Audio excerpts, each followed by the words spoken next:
Gaji pas-pasan tapi pengen bisa nabung. Udah kerja setahun 2 tahun atau bahkan lebih, tapi kok nggak punya tabungan ya? Pernah ngerasa nggak gaji cepet banget habis, padahal tanggal gajian berikutnya masih lama banget? Pengen bisa nabung tiap hari, tapi kok rasanya mustahil banget ya? Apakah ada yang punya problem yang sama? Gaji pas-pasan tapi pengen bisa nabung tiap hari. Tenang, lo nggak sendiri. Sebenarnya gaji pas-pasan pun masih bisa nabung kok.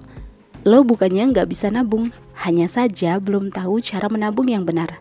Dan cara ini nggak pernah diajarin di sekolah. Di sini gue bakal bongkar rahasia gila buat yang gajinya pas-pasan atau gaji kecil tetap bisa nyisihin duit tiap hari. Siapin catatan dan siapin semangat, karena kita bakal kupas habis gimana caranya gaji pas-pasan atau gaji kecil tetap bisa kaya secara pelan-pelan tapi pasti. Gaji pas-pasan bukan halangan. Sebelum lanjut nonton, pastikan lo udah subscribe channel Uang Ngalir Terus, karena siapa tahu tips-tips di sini bisa jadi inspirasi dan solusi buat masalah finansial yang lo hadapi saat ini. Let's get started. 8 tips ampuh menabung harian walaupun gaji pas-pasan. Yang pertama, gunakan metode bayar ke diri sendiri dulu. Kalau mau nerapin tips menabung dengan konsisten, lo harus tahu metode ini, bayar ke diri sendiri dulu. Ini tuh konsep yang sering banget dipakai sama orang kaya, tapi jarang banget dibahas ke publik. Sederhananya, lo jadiin tabungan kayak tagihan wajib gitu loh, yang harus dibayar duluan setiap kali dapat duit. Misalnya gini, saat gajian bukannya langsung dipakai buat bayar cicilan, makan enak, atau nongkrong. Nah, hal pertama yang harus dilakukan adalah langsung transfer dulu sebagian gaji ke rekening khusus tabungan atau investasi. Anggap aja itu buat bayar ke diri sendiri dan harus dibayar dulu biar hidup jalan terus. Kenapa ini penting banget? Well, karena kebanyakan orang itu nunggu sisa gaji buat ditabung, padahal seringnya nggak ada sisa. Uangnya udah habis duluan buat kebutuhan dan keinginan. Nah, dengan bayar ke diri sendiri dulu, lo naruh prioritas menabung di paling atas. Kalau misalnya dulu lo mikirnya, kalau ada uang sisa gue nabung deh, bakalan berubah jadi gue nabung dulu, sisanya baru buat hidup. Dan tahu nggak, surprisingly, saat mulai melakukan metode ini, lo jadi jauh lebih sadar sama pengeluaran. Lo bahkan mikir 2 kali sebelum beli sesuatu yang nggak penting, karena lo tahu duit tabungan udah dikunci duluan. Cara menerapkan metode ini gampang bro. Misalnya anggaplah gaji 3 juta. Nah, bisa langsung auto transfer atau transfer manual, bisa juga 50.000 ke rekening khusus tabungan setiap hari. Bisa juga tarik cash 1,5 juta langsung buat disimpan di amplop rahasia. Yang penting anggap itu sebagai uang yang gak boleh disentuh sama sekali.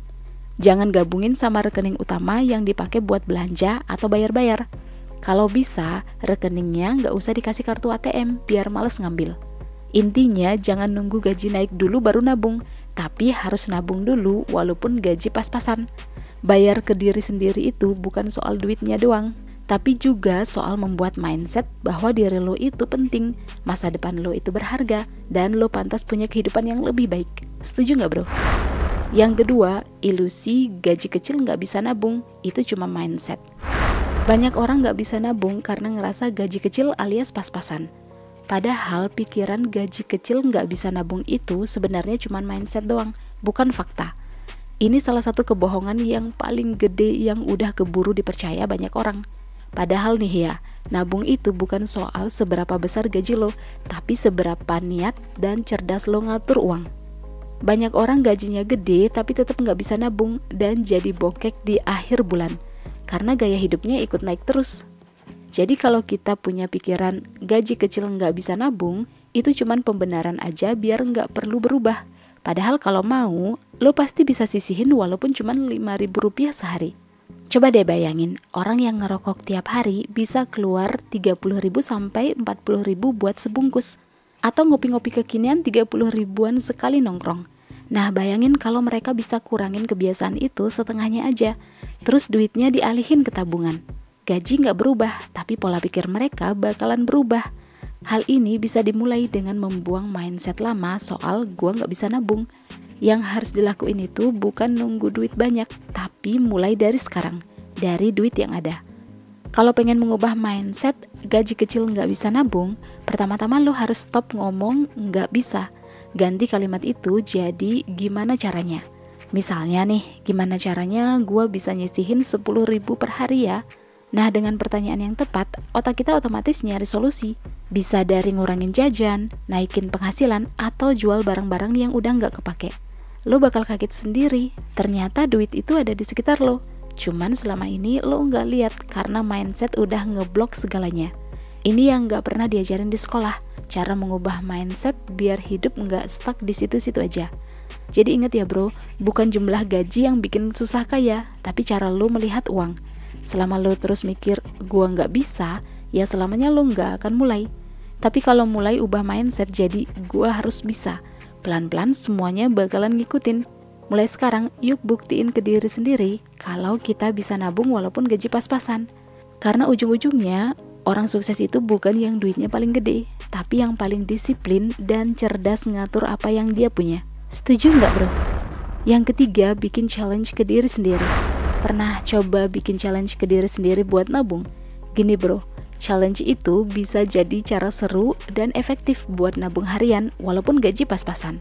Jadi gini, lo bikin tantangan kecil buat diri sendiri. Misalnya, oke, bulan ini gue harus nabung 500.000 sampai 1 juta rupiah. Atau bisa juga, gue bakal nabung 30.000 sampai 50.000 setiap hari. Nggak peduli apapun yang terjadi. Intinya bikin target yang harus lo capai, dan target itu yang jadi pendorong supaya konsisten nabung. Ini kayak lo lagi ikutan challenge diet sebulan tanpa gula, tapi ini buat tabungan. Lo bisa bikin sendiri deh aturannya. Bisa pakai metode amplop, celengan, transfer ke rekening khusus, atau bahkan pakai aplikasi digital yang ada fitur nabung otomatis. Yang penting konsisten. Jangan ngarep jumlahnya gede dulu, tapi fokus ke kebiasaan dan rasa bangganya setelah berhasil nabung tiap hari. Asiknya lagi, lo bisa bikin tantangan jadi makin seru dengan kasih hukuman atau reward. Contohnya nih, kalau bolos nabung sehari, lo harus push up 50 kali. Atau nggak boleh buka sosmed seharian. Tapi kalau berhasil nabung full sebulan, kasih hadiah ke diri sendiri. Entah itu nonton bioskop, beli makanan favorit, atau apapun yang lo suka. Intinya, lo jadi lebih semangat karena ngerasa lagi main game ngelawan diri sendiri. Asik kan? Challenge kayak gini juga membantu kita jadi lebih disiplin dan sadar soal pengeluaran. Karena pas kita udah punya target tabungan harian, otomatis kita bakal mikir 2 kali sebelum beli yang gak penting. Kita jadi lebih kreatif nyari cara biar bisa tetap hidup nyaman meski nyisihin duit. Bisa jadi lebih hemat, atau malah kepikiran cari cuan tambahan dari jualan online, freelance, atau hal-hal kecil lainnya.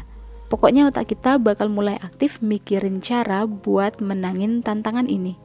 Dengan challenge ini, lo nggak cuma nabung, tapi juga membangun kebiasaan yang lebih baik. Jadi, walaupun gaji pas-pasan, dengan challenge yang kita buat untuk diri sendiri, kita bisa dapat hasil yang bagus dalam waktu tertentu. Yang penting kita nggak ngerasa tertekan atau terbebani, karena kita challenge diri sendiri, bukan dipaksa orang lain. Setuju nggak? Yang keempat, bikin budget harian sakral, misalnya 20.000 per hari. Ini salah satu rahasia gila yang nggak pernah diajarin di sekolah, tapi kalau paham ini bisa ngerubah cara kita ngatur duit. Bikin budget harian sakral. Maksudnya gimana nih? Well, jadi gini. Kita tetapin aja dari awal bahwa sehari-hari kita cuman boleh ngeluarin uang maksimal sekian. Misalnya 20.000 per hari, 30.000 per hari, atau tentuin sendiri berapa. Dan ya, itu benar-benar sakral bro. Nggak boleh lebih, nggak boleh ngeles. Kayak janji suci ke dompet kita sendiri. Gue tahu pasti lo bakal mikir, anjir 30.000 sehari emang cukup buat hidup. Tapi justru di situ tantangannya.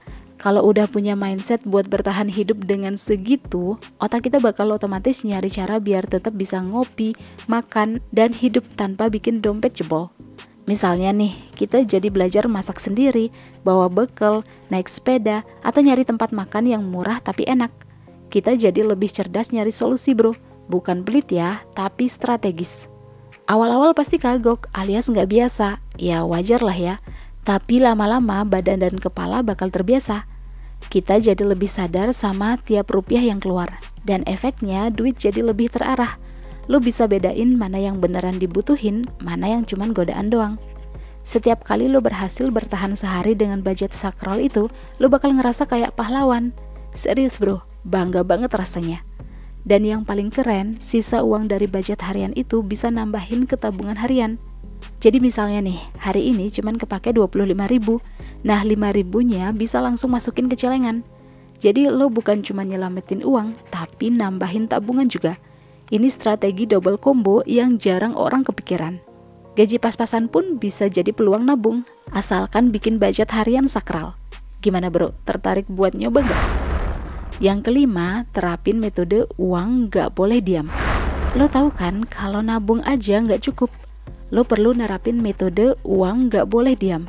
Nah, buat ngebantu tabungan berkembang, lo bisa mulai investasiin hasil tabungan mingguan atau bulanan.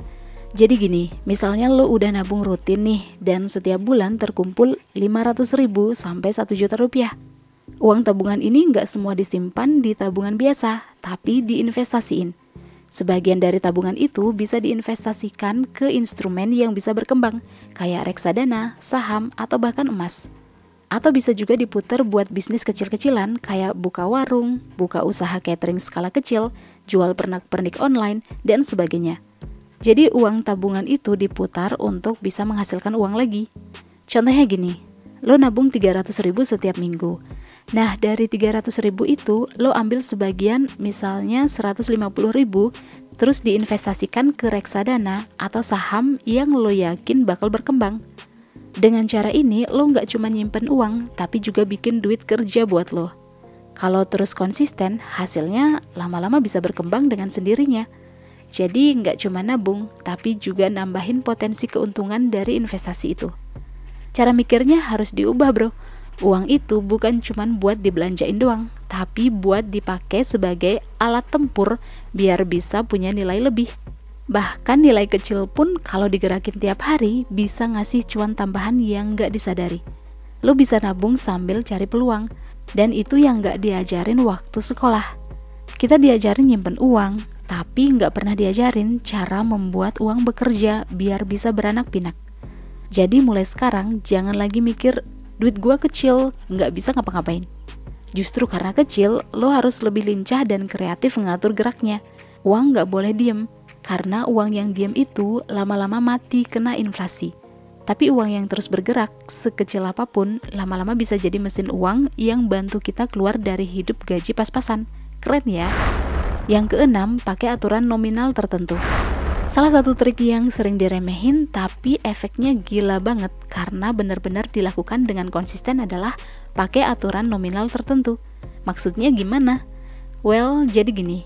Lo tinggal bikin satu aturan pribadi, misalnya setiap kali dapat uang kertas 5.000-an, 10.000-an, atau 20.000-an, lo wajib langsung masukin ke tabungan tanpa tawar-menawar. Mau lo dapat dari kembalian, dapat rezeki nomplok, atau nemu di celana bekas cuci, pokoknya nominal segitu langsung ngilang dari radar pengeluaran. Jadi anggap nominal tertentu itu dilarang keras buat dipakai. Niatin aja dalam hati. Pokoknya setiap nemu 10.000-an, gue anggap itu bukan duit gue. Nah ini yang bikin jadi seru. Karena makin sering lo dapet uang dengan nominal itu, makin cepet juga tabungan terkumpul. Cara mulainya gampang, lo tinggal pilih nominal yang paling realistis buat lo. Kalau gaji emang mepet banget, pakai nominal 2.000-an atau 5.000-an juga udah oke. Tapi kalau lo ngerasa bisa lebih, pakai 10.000-an atau bahkan 20.000-an juga boleh. Yang penting konsisten. Lo bisa taruh di celengan, botol bekas, atau kotak bekas sepatu. Yang penting terpisah dan gak gampang dibuka-buka. Biar kayak jadi area terlarang gitu loh buat ngambil uang itu. Yang keren dari metode ini sebenarnya lebih ke ngelatih mindset kita bro. Karena kita jadi terbiasa melihat uang sebagai alat, bukan sekedar buat dihabisin. Dan kita jadi punya semacam kontrol otomatis setiap kali dapat duit. Lama-lama ini bisa jadi habit yang bikin kaget sendiri pas ngitung tabungan di akhir bulan. Uang-uang kecil yang kita kira nggak berarti, ternyata bisa jadi penolong hidup nantinya pas kepepet atau mau investasi. Mantap kan bro? Yang ketujuh, tabung sisa uang belanja. Salah satu cara simple tapi gila banget buat bisa nabung walau gaji pas-pasan adalah tabung sisa uang belanja. Ini teknik yang kelihatannya receh, tapi kalau dilakuin terus-menerus, hasilnya bisa jadi gokil.